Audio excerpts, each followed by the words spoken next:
The first German tank rolled into the city street just after dawn, its tracks grinding across broken pavement, while officers standing behind the column watched the advance with quiet confidence. They had seen American infantry retreat from armored pushes before, and there was nothing about this ruined street that suggested the outcome would be different. The tanks moved slowly between damaged buildings, their thick armor plates smeared with dust and soot from earlier fighting.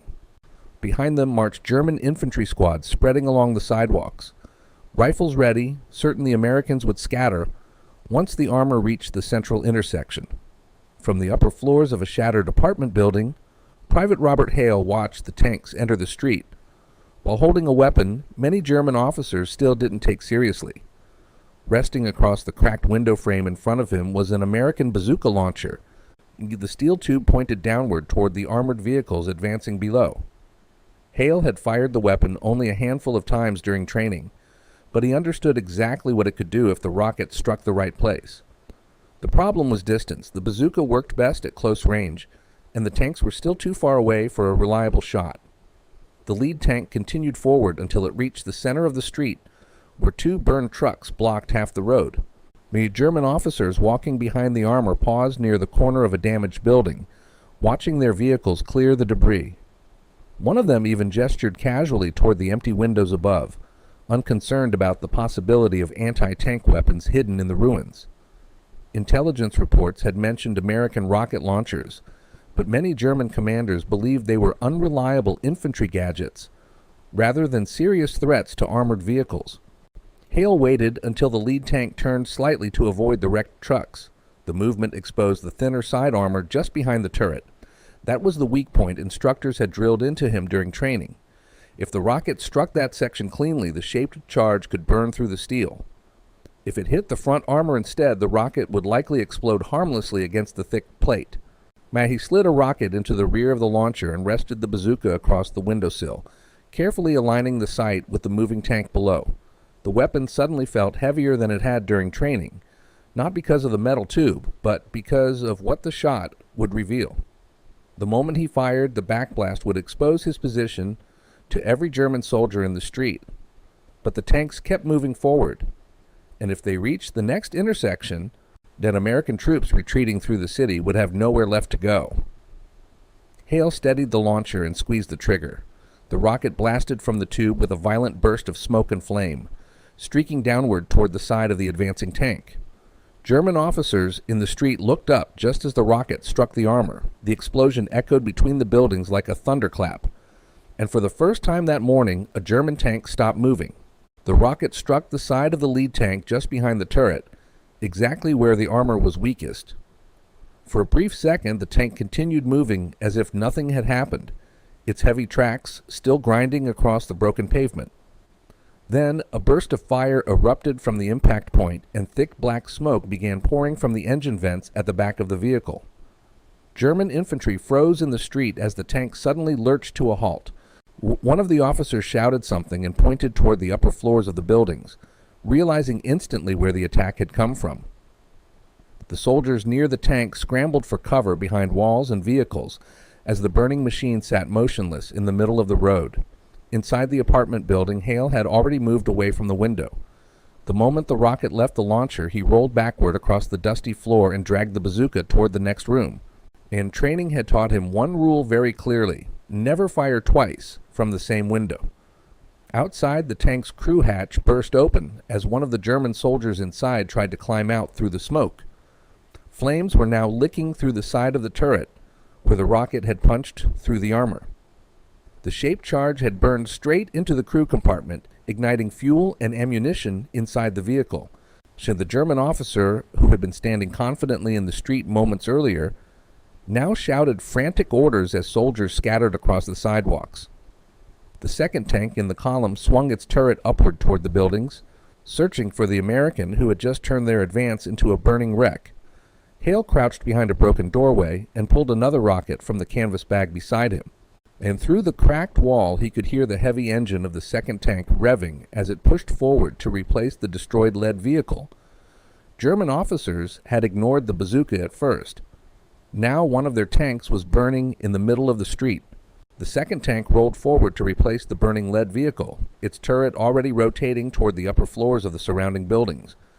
German officers in the street had stopped shouting now. They were scanning. The moment the first tank caught fire, the entire mood of the advance had changed. What had looked like a confident armored push through empty streets had suddenly turned into a hunt. Inside the ruined apartment building, Hale slid the second rocket into the rear of the Bazooka and moved deeper into the hallway. Dust and loose plaster covered the floor while sunlight cut through holes blasted into the walls by earlier fighting. He paused beside another broken window and carefully lifted the launcher just high enough to see the street below. The burning tank still blocked part of the road, thick smoke drifting between the buildings. German infantry had spread out along both sidewalks now, their rifles pointed upward toward the windows. They were moving cautiously, expecting another rocket to come from somewhere above them. The second tank advanced slowly past the wreck, its thick armor gliding through the smoke while the commander leaned halfway out of the hatch, scanning the rooftops and upper floors. If Hale fired from the same direction again, the commander would see the smoke trail immediately. That meant the next shot had to be quick. Hale rested the launcher against the cracked window frame and centered the sight on the side of the advancing tank. The distance was shorter now, which made the Bazooka more dangerous, but it also meant the tank's machine gun could reach him easily if he hesitated. Below him, the German commander suddenly pointed toward the building. He had spotted movement in the window. Hale fired before the turret could turn.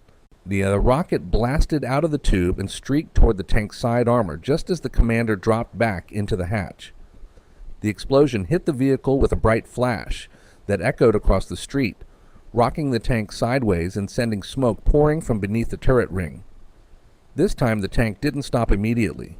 Instead, its turret swung violently toward the building, and the machine gun beside the cannon opened fire, shredding the wall around Hale's window in a storm of bullets and flying brick. Hale rolled away from the opening as chunks of masonry exploded across the room.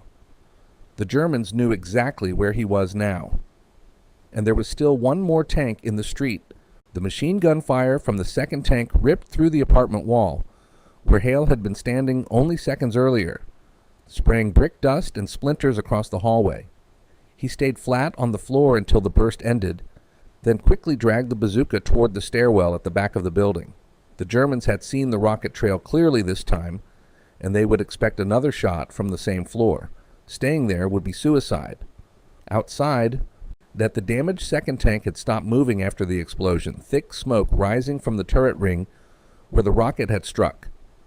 The crew inside was still alive, but the hit had clearly shaken the vehicle. German officers were shouting orders across the street now while infantry squads began spreading through doorways and alleys to surround the building. Hale reached the bottom of the stairwell and slid another rocket from the canvas bag into the launcher. Only 2 rockets remained now. Through the shattered front doorway, he could see the third German tank advancing slowly toward the intersection, its turret already pointed toward the apartment building where the rockets had come from. The Germans were no longer ignoring the Bazooka. They were hunting it. The third tank's engine growled loudly as it rolled forward past the burning lead vehicle. Its commander kept low inside the hatch, this time unwilling to expose himself after seeing 2 tanks hit within minutes. Infantry soldiers moved alongside the armor, rifles aimed toward the windows while they advanced step by step. Hale crouched behind a pile of collapsed bricks near the doorway and raised the Bazooka onto his shoulder. If that tank reached the intersection, it would have a clear view down the road where American troops were still withdrawing through the city. He steadied the launcher, waited for the tank to expose its side as it turned around the wrecked vehicle, and prepared to fire again.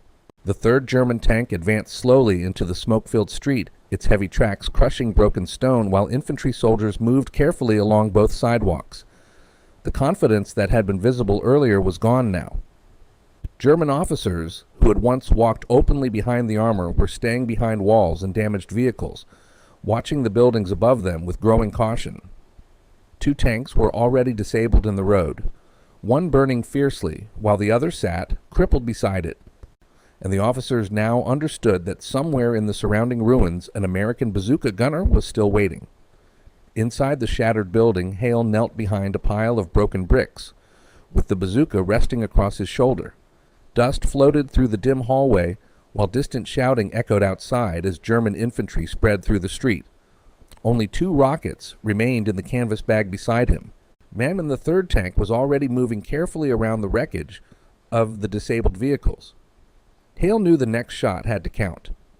If the tank reached the intersection at the end of the street, it would gain a clear view of the road, where American soldiers were still retreating deeper into the city. The tank's turret moved slowly as the commander searched the windows above, but the vehicle had to angle slightly to squeeze past the burning wreck, blocking part of the road. For a brief moment, the side armor near the rear of the tank became visible between the smoke and the damaged vehicles. Hale raised the launcher, centered the sight on the exposed section, and fired. The rocket blasted across the street and struck the rear side armor with a violent flash that echoed through the buildings. For a second, the tank kept moving as if nothing had happened. But then thick smoke began pouring from the rear engine vents, and flames spread quickly across the back of the vehicle. The heavy machine shuddered and slowed as the crew inside tried desperately to keep it moving, but the shaped charge had burned through the armor and into the engine compartment. Within moments, the tank stopped completely, its engine choking under the growing fire, while German soldiers nearby scrambled for cover. And the officers watching the street finally understood what had changed the battle. The weapon they had ignored when the attack began was now destroying their armor 1 tank at a time. The street that had looked like an easy armored route only minutes earlier now felt completely different. 3 massive tanks stood scattered across the road, 2 already burning, while the third sat crippled with thick black smoke pouring from its engine vents.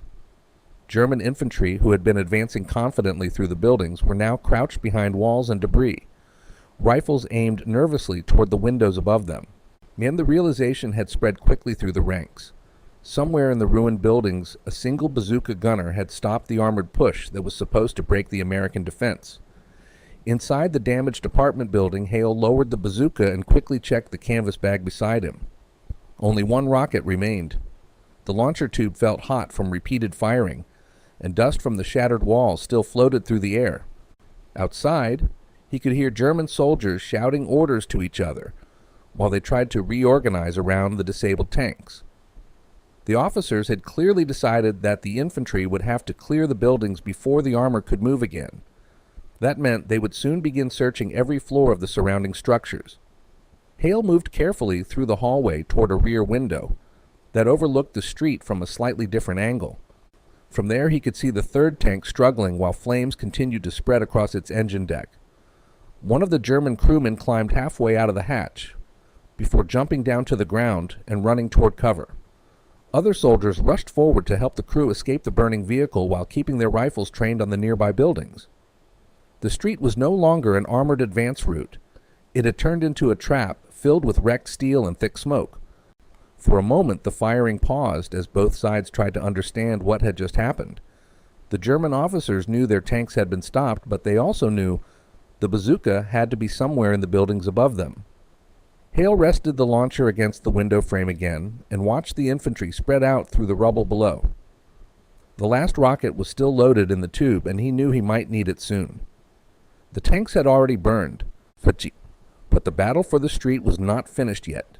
The German officers reacted quickly once the tanks stopped burning and the smoke settled across the street. Instead of pushing the damaged armor forward, they began ordering their infantry to clear the surrounding buildings one by one.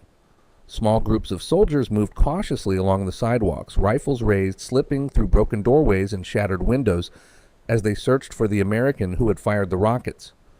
The tanks had been the spearhead of the attack, but now the infantry would have to finish the job themselves. From the upper floor of the ruined apartment building, Hale could see them spreading through the street below. German soldiers were no longer standing in the open or walking confidently behind the armor. They were moving carefully, hugging walls and scanning the windows above them with every step. The officers had learned quickly that the bazooka was far more dangerous than they had first believed. Hale stepped away from the window and moved deeper into the building, carrying the launcher with the final rocket still inside the tube. The hallways were dark and filled with dust from the earlier shell blast that had torn part of the wall away. Broken furniture and fallen bricks made the floor uneven under his boots, but the building also gave him cover and multiple angles to watch the street. Outside, A group of German soldiers entered the bakery across the road where the earlier explosion had blown out the wall.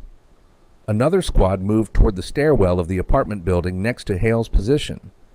They were searching methodically now, checking each room and each floor as they worked their way toward the upper windows. Hale paused beside another cracked window overlooking the burning tanks and lifted the bazooka carefully onto the frame. The infantry were closing in. Now, and if they reached the floor below him, they would find the launcher within minutes. The last rocket was no longer meant for a tank. It was meant to stop the soldiers coming up the stairs. German soldiers moved through the lower floors of the building now, their boots echoing against broken concrete as they cleared each room. Hale could hear them shouting short commands to one another, while rifles scraped against door frames and furniture. They were moving carefully but steadily upward, determined to find the bazooka gunner who had turned their armored push into a street full of burning steel.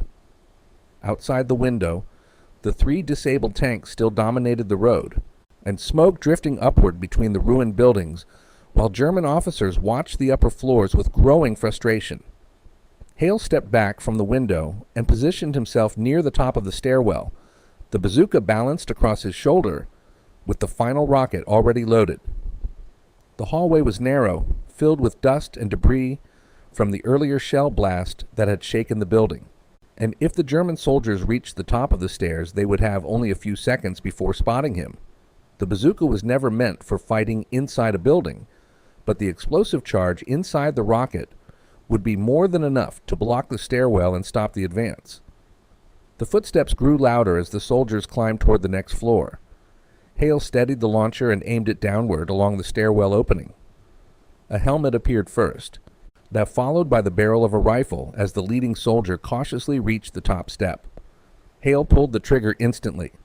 The rocket blasted down the stairwell with a thunderous explosion that filled the hallway with fire, dust, and shattered wood. The blast ripped through the staircase and collapsed part of the structure, sending broken boards and concrete crashing down into the lower floor.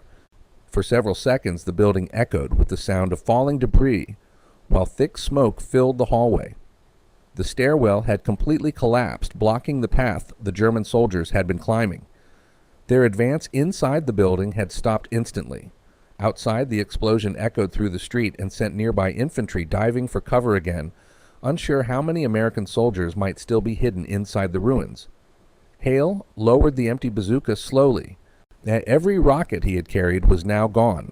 The tanks outside were burning, the street was blocked with wreckage, and the stairwell behind him had collapsed into a pile of broken wood and concrete. The German officers had ignored the bazooka when the attack began. Now their armor burned in the street, and their infantry could no longer reach the gunner who had stopped them. The fighting outside slowly faded as the German infantry regrouped behind the wrecked tanks.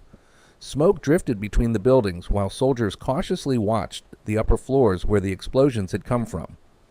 What had started as a confident armored push through the city had turned into a stalled advance, surrounded by burning vehicles and shattered streets. The officers studying the road now understood the situation clearly. 3 tanks had entered the street expecting to break through the American line. Instead, they had been stopped before reaching the next intersection. Inside the damaged apartment building, Hale stepped away from the collapsed stairwell and looked once more through the cracked window toward the road below. The tanks were still burning, their thick armor blackened by fire, while German soldiers stayed behind cover, unwilling to move through the open street again. No, without the tanks leading the attack, the infantry had lost the advantage they needed to push forward through the city. The narrow road that had looked like a perfect route for armored vehicles was now blocked by the wrecks of the same machines that had been sent to capture it. American forces deeper in the city had gained exactly what they needed: time. And the delay created by the burning tanks allowed units retreating through the streets to reorganize and establish new defensive positions further back. What had been minutes away from becoming a breakthrough had turned into a stalled advance, surrounded by smoke and steel. Hale rested the empty bazooka against the wall and took one last look at the street below. German officers had ignored the weapon when the attack began, believing it was just another infantry tool that could not threaten heavy armor. But the street told a different story now. 3 tanks stood disabled where they had tried to advance, their burned hulls blocking the road they had been sent to open. The Bazooka had been dismissed at first,